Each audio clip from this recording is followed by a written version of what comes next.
Bonjour à toutes et à tous, bienvenue sur votre chaîne d'information régionale. Comme toujours, on va bien sûr parler de la région, mais là on va s'y intéresser de très près avec notre invité Bruno Wouters. Bonjour. Bonjour.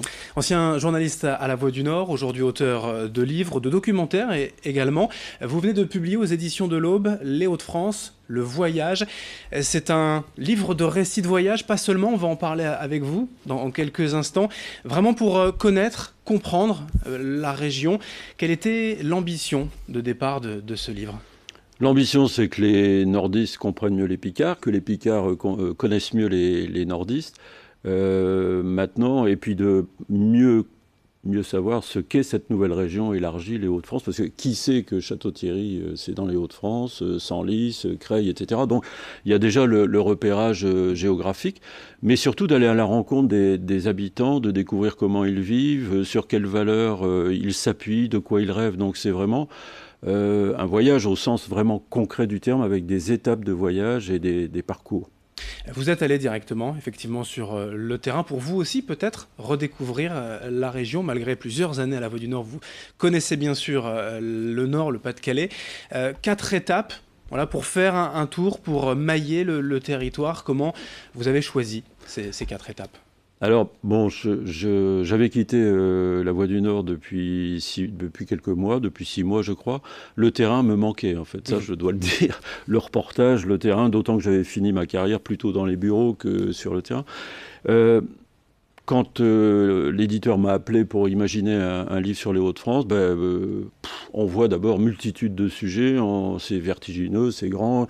Il y a les beffrois, les terris, les châteaux dans l'Oise, il y a Maubeuge, etc. Beaucoup de sujets Donc déjà énormément traités, si je de peux me sujets. permettre aussi. Voilà, beaucoup de sujets. Mais l'idée, là, c'était vraiment d'aller sur le terrain. Donc, mon idée de ce qui s'est décanté, c'est l'idée de faire des étapes de voyage en faisant les contours de la nouvelle région, de façon à ce que les gens que ça rentre dans les esprits les nouvelles frontières. Donc, alors, la première étape, elle part de Bray-Dunes, puisque Bray-Dunes, c'est le haut des Hauts-de-France. Il y a peu plus, oui. On arrive à la baie de Somme. Et quand on est, comme moi, natif de l'île, on se dit, bon, je suis déjà allé bas. Mais si on va en bas des Hauts-de-France et qu'on descend de la baie, on n'a fait que la moitié du chemin. Donc on descend encore très bas. Donc la deuxième étape, elle est là, tout en bas, le long vous savez, de l'île de France. La troisième étape remonte. Et puis il y a une quatrième étape qui passe de Lille à Amiens en passant par le cœur de la région. Escargot pour être vraiment au cœur. Un peu escargot. Et ça finit par une commune qui s'appelle Fain, parce que, hasard, la commune Fain, FINS, existe et elle est quasiment au centre géographique de la région. C'est curieux. Donc je suis allé jusqu'à Fain, où j'ai découvert, si les gens lisent le livre, ils verront que j'ai découvert des choses fort intéressantes à Fain, comme partout ailleurs. Partout ailleurs, on découvre des choses. Ce livre, il est vraiment à destination des nordistes, vous le disiez, pour mieux connaître sa région, notre région. J'espère que les gens vont être surpris. Par exemple, ils vont croiser au tout début, du côté de Bray-Dunes, par là, ils vont croiser Alain Souchon, ils vont croiser Michel Hidalgo. Qui sait qu'il était originaire de Lefrancouc, que son père est venu d'Espagne pour devenir ouvrier sidérurgiste dans le Nord.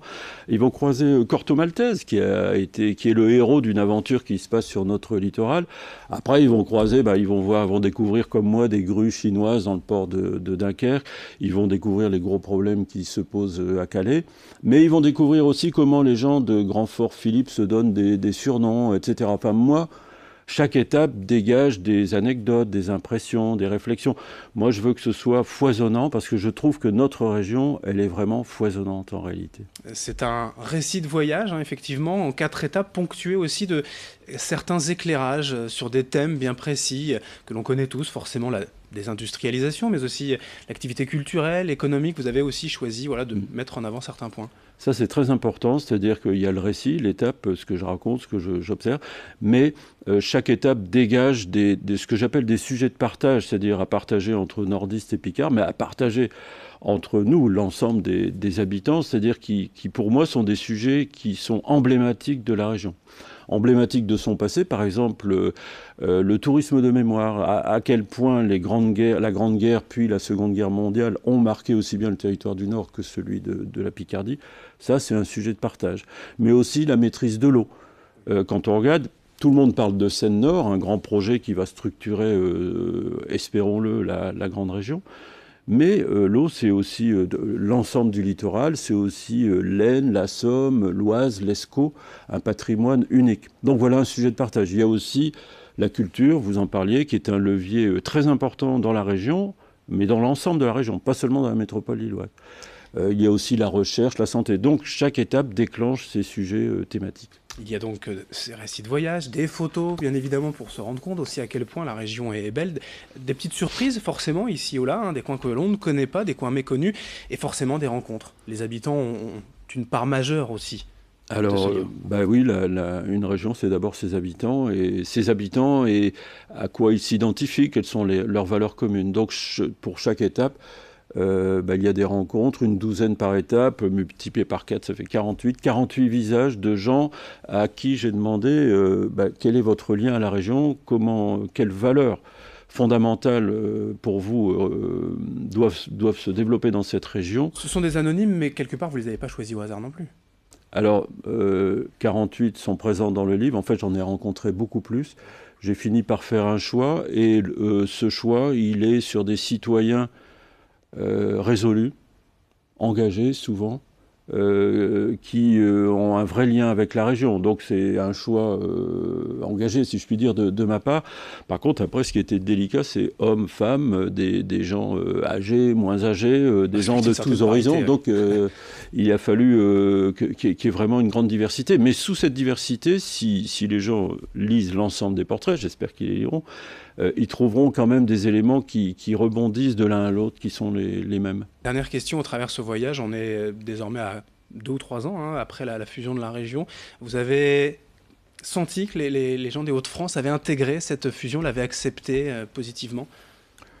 Je crois que, comme le dit d'ailleurs Xavier Bertrand, le président du Conseil régional, je pense que le pari est gagné. Hauts-de-France, maintenant, c'est quelque chose qui est reconnu, qui est connu.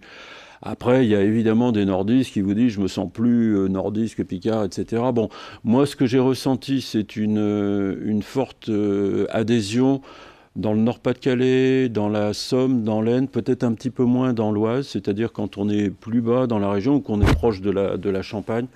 Là, effectivement, le sentiment d'adhésion est moins fort et disons les valeurs communes fortes s'estompent un peu.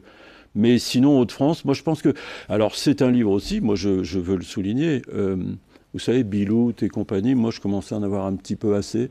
Je trouve que c'est bien, bon, Bilout, etc., c'est bien, c'est sympathique, mais enfin, la région, ça n'est pas seulement ça.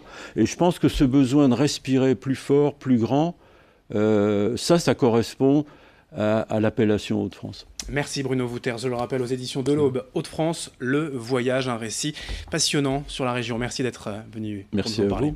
Merci à vous de nous avoir suivis. Dans un instant, l'information continue.